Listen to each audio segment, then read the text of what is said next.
Hey, I'm Decathlon Gamer, and welcome to the weekly review special for week 46 of the Gaming Decathlon competition. This week I brought in 4,592 points, up nearly 300 points from a week ago, and only about 50 points now away from our best round score. This is, I think, the closest we've ever been, second or third highest week anyway, that we've ever had on the channel. So scores are really good right now, and we'll talk about our chances of overcoming that score in the near future. It's a busy time on the channel right now with all of the usual summer releases.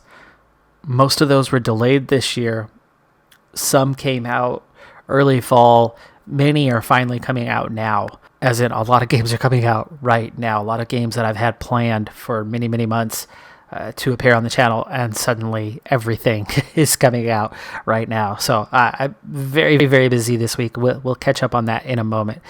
Continuing on with the scores, current virtual best up to 4,852, so nearing 5,000 now. All-time virtual best still unchanged, nothing in the top 10, but we do draw a bit closer this week on getting a game into the top 10. Now, breaking down the games individually, and this is where we'll also go over all the new content coming or having come this week.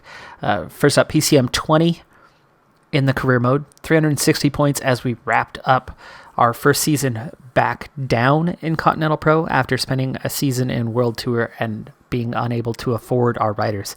This time we're growing. This time we're heading the right direction, getting the right riders in place, but as we finished that season up, we were still heading for another Continental Pro season. Really excited over the prospects for this season. I think we'll be able to outscore that 360, but I still don't think we'll hit that 508 as we are once again a Continental Pro team. So I think we might get over 400, but probably not much more beyond that. In the all-rounder, 221 points as I near the end of this season. Not as good as the previous season, but certainly not a bad season. As I got better, we talked about this last week, as I got better, the rest of the field decided that I'm too good to be allowed to go in the break very often.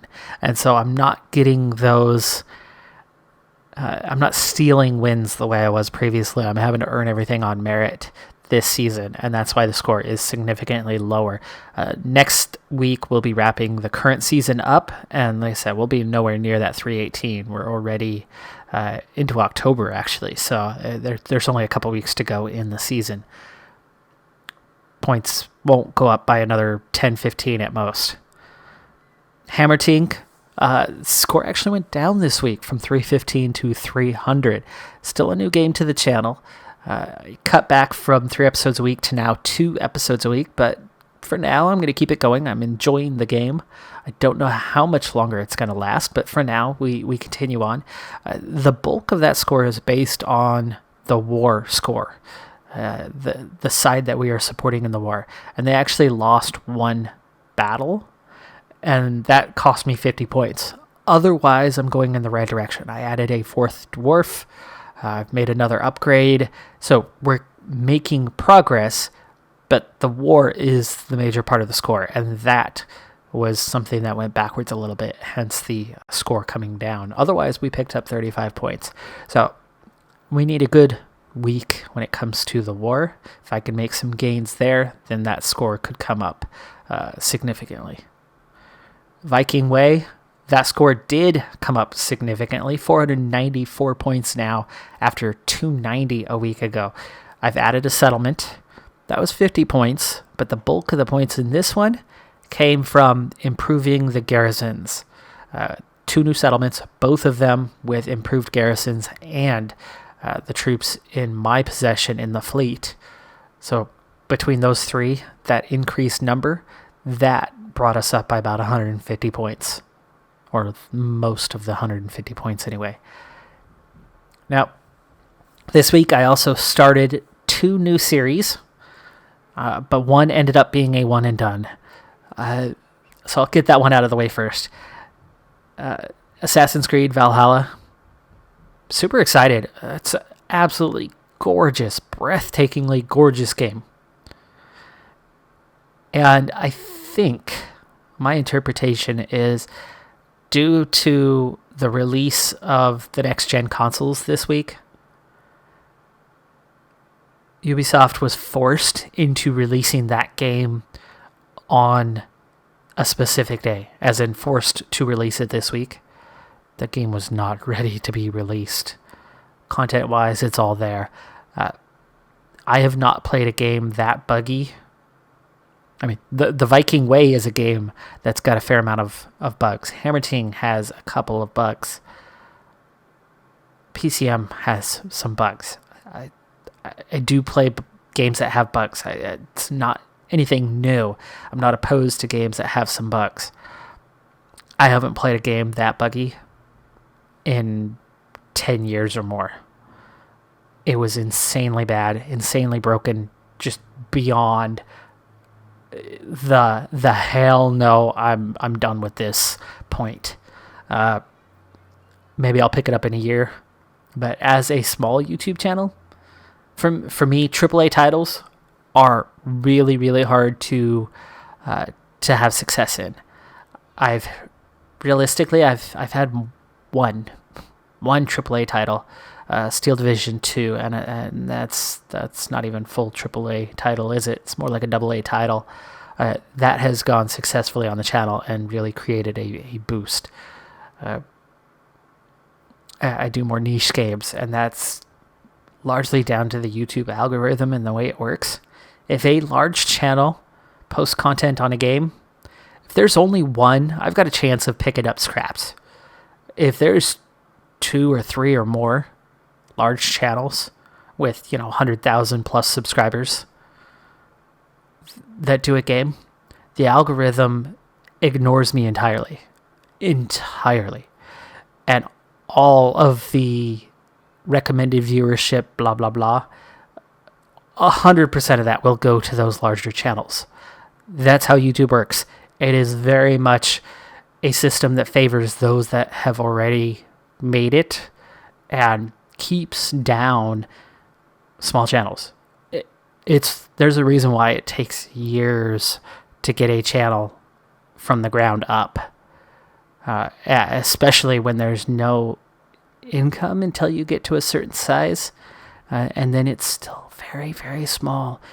YouTubers don't make what you think they make. The big channels, they do. Most of them, they went through the same grind that I am going through and have been going through for nearly 3 years now. Continuing on though, anyway, I had no chance of viewership, and the window of opportunity comes upon release. The algorithm has to pick you up by being one of the first ones to release content on a new game like that. And then if you get a good release on that first episode, then the algorithm's like, oh yeah, there they are. You guys want to see this, right? Anyway, the window's totally gone. So even if that game gets properly fixed in the weeks to come, I have zero chance of picking up an audience. That first episode had like 30 views. I got the first episode out before the game completely became unplayable.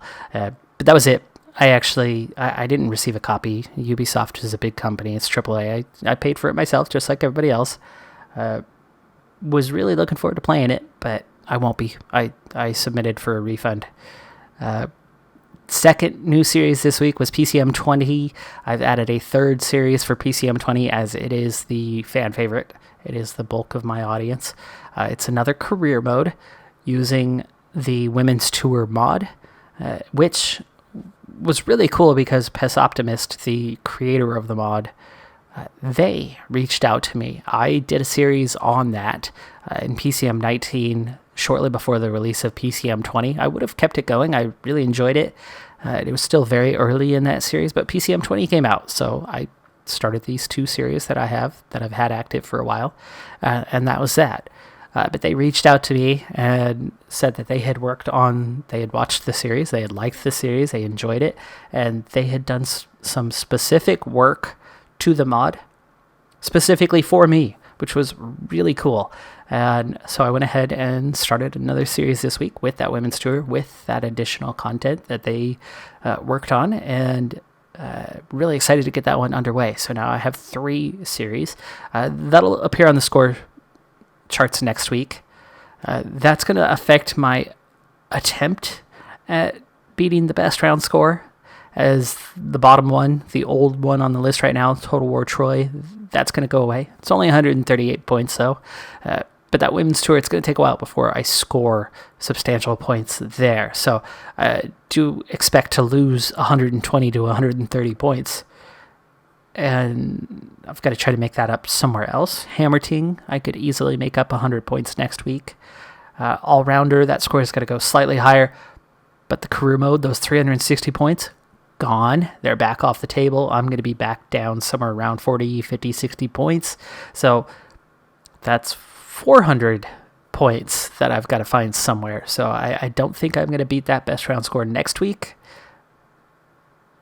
And then the week after, all-rounders coming off, and those 200 points are going to go away. So I'm not sure when that best round score is coming. This might be the closest we get for a little while. I've been busy this week because it's not just those 2 new releases. I have another new release. Game came out in early access beta. If you know the game, it's been on the channel quite a bit. But my next series for that one is being prepared. It will come out probably on the official release date instead of during the beta phase. And then there's also another release coming out next week that I'm going to try to do maybe a little mini series on. It looks like a fun game for a handful of episodes, 6, 8, 10 maybe. But so many games coming out. Now on the all-time virtual best side, no change to the top 10. 16th is still career mode for PCM 20, but jumping from outside of the top 40 all the way up to 17th place with that 200 point increase is the Viking Way. It's still 200 points away from cracking the top 10, but it's into the top 20. I could see it going into the top 15 next week, possibly, especially at 3 episodes a week. I could see that happening, and it's getting awfully close to the top 10, and seems like it might be the next one to break that mold and get up in there. Hammer Ting, I think, is also going to be finding its way up above the All-Rounder series at the very least. I don't know if it'll crack the top 25 yet. It depends on where that score is going. But there's definitely some movement on that all-time virtual best side, just not to the top 10 yet. It's a lot harder to get into the top 10 now than it's ever been because those scores kind of just keep inching higher and higher. And now the minimum to crack the top 10 is 700. That's 70% completion of a game. I mean, that's well on its way towards fully accomplishing the goals. That is going to do it for this review special, though. Thanks for tuning in. I'm Decathlon Gamer. Have a good week, everybody, and I'll see you next time. Bye for now.